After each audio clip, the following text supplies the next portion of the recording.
என்பதை அல் குர்ஆன் மிக துல்லியமாக தெளிவாக சொல்கிறது. அதை நீங்கள் அல் குர்ஆனை படித்து பார்த்தால் தெரியும். இந்த உலக முடிவு எப்படி நடக்கும், இந்த உலகம் முடிவை நெருங்கிவிட்டால் என்னென்ன பிரச்சனைகள் நடக்கும். இந்த பைபிளை நீங்க எடுத்து பார்த்தீங்கன்னா, பைபிள் வசனங்கள் முஹம்மது நபியை பற்றி அறிமுகப்படுத்தும் போது சில விஷயங்களை துல்லியமாக சொல்கிறது. அவர் கொண்டு வரும் மார்க்கம் உலக மக்களுக்குரிய மார்க்கம், இறுதி வரைக்கும் உலக முடிவு வரைக்கும் நிலைத்திருக்கக்கூடிய மார்க்கம். அவருக்கு முதல் வந்த நடந்த சம்பவங்கள் வரலாற்று செய்தியையும் சொல்லுவார். உலகம் அழியும் வரைக்கும் என்னவெல்லாம் நடக்க இருக்கின்றதோ அவற்றையும் மக்களுக்கு சொல்லி வைப்பார்.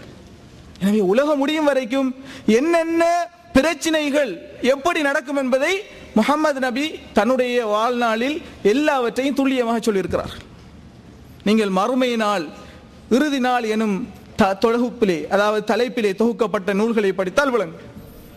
அப்ப இந்த எல்லாவற்றுக்கும் ஒரு முடிவு இருப்பது போல இந்த மொத்த உலகம் பிரபஞ்சத்துக்கு ஒரு முடிவு இருக்கிறது.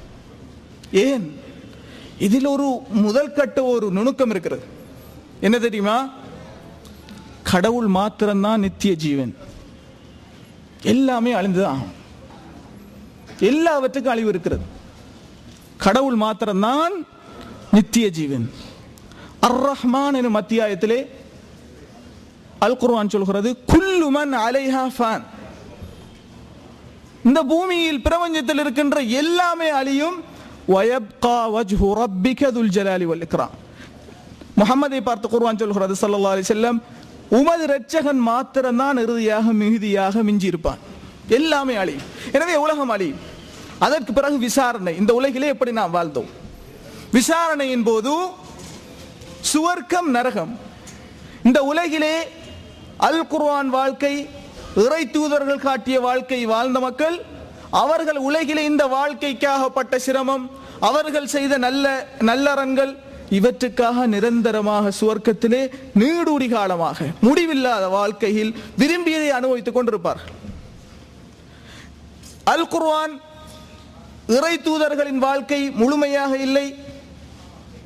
மனம் போன போக்கிலே விரும்பியதை வணங்கி விரும்பியவாறு வாழ்ந்த மக்கள், அல் குர்ஆன் சொல்கிறது, நிரந்தரமாக நரகிலே இருப்பார்கள்.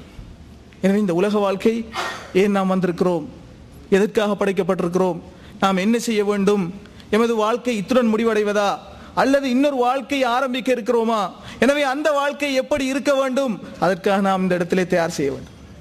எனவே நறுமை சகோதரர்களே, இதுதான் இஸ்லாம் பற்றி சுருக்கமாக கொஞ்சம் தெளிவாக சொன்னால்.